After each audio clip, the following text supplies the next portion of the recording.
And if we're gonna check, of course, online is where we're getting, of course, our news and data and information.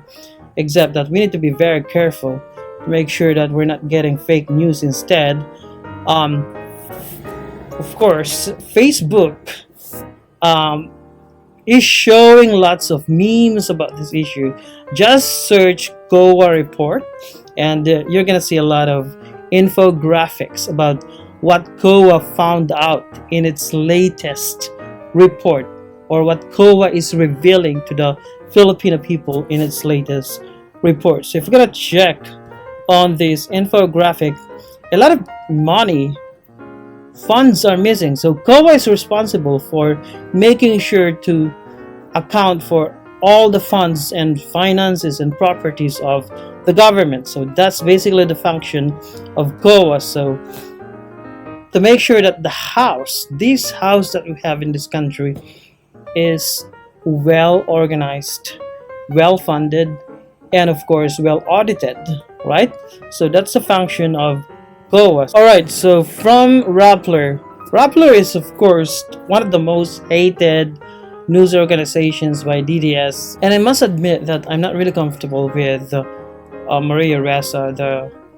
I don't know if she's the owner, but she's basically the big boss of Rappler. But if we're gonna check on this infographic, unused, misused, Department of Health major audit findings 2020. So this is a 2020 audit. So 67.3 billion deficiencies in COVID-19 funds. 63.7 billion. That's a lot of money. You can basically create a city, okay, using that amount of money. That's more than $1 billion.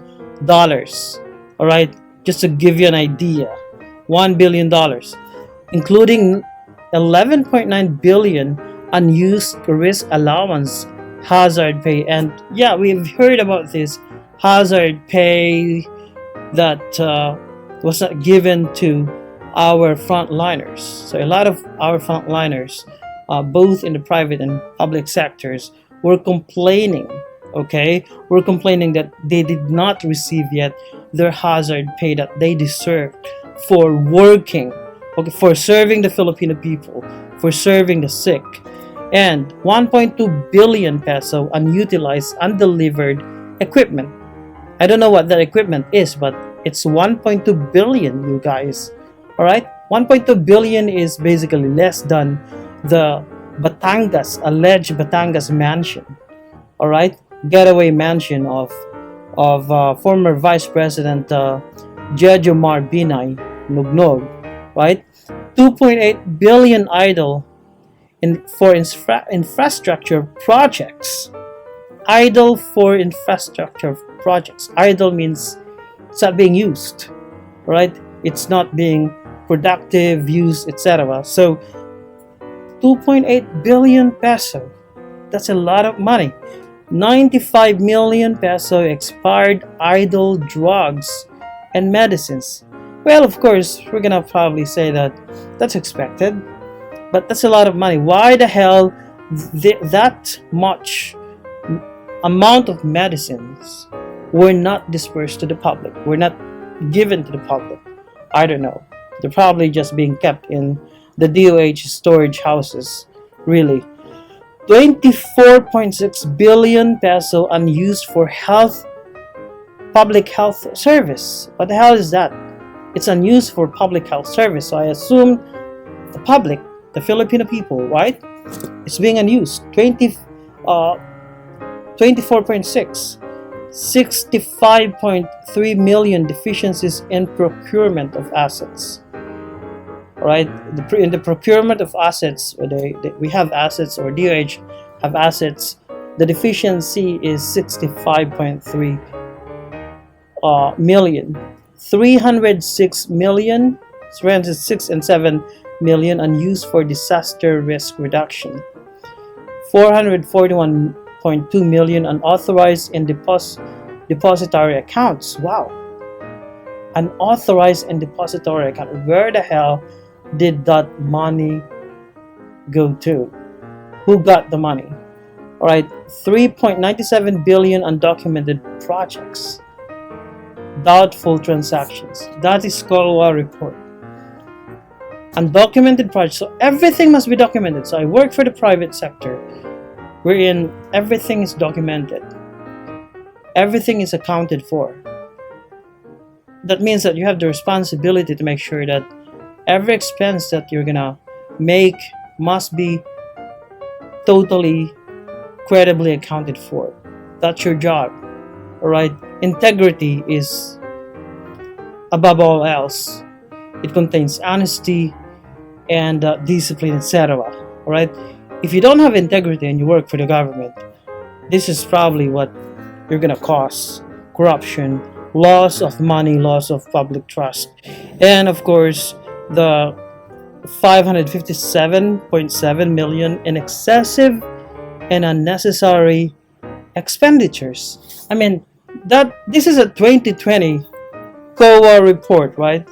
And this is pandemic year. This is when pandemic really hit the Philippines and the Filipino people, right?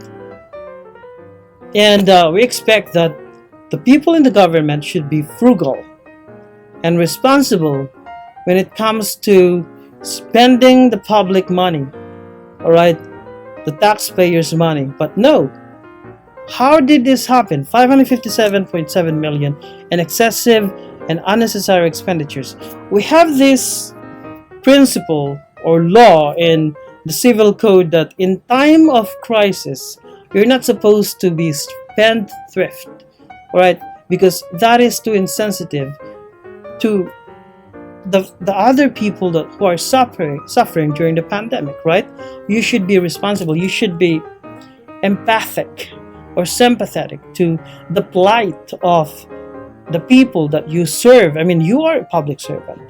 And the problem is, Duque and Duterte felt like they're not accountable to anyone, and that they're complaining, they're whining, they're crying. Why the hell are they whining when COA is just doing its own job? Its job is to audit and make sure that every asset of the government, every property and finance of the government is fully and properly accounted for. That's the responsibility of COA, and that is in the Constitution, right? And the first thing that the president should have done is to commend COA for finding all these irregularities in the government, in its very instrumental sectors, especially DOH. But no, the president was one of the it's exactly the first employee of the government that went on TV in public complaining and whining like a lady. I mean, not to insult ladies, of course, because that is definitely unladylike attitude or behavior.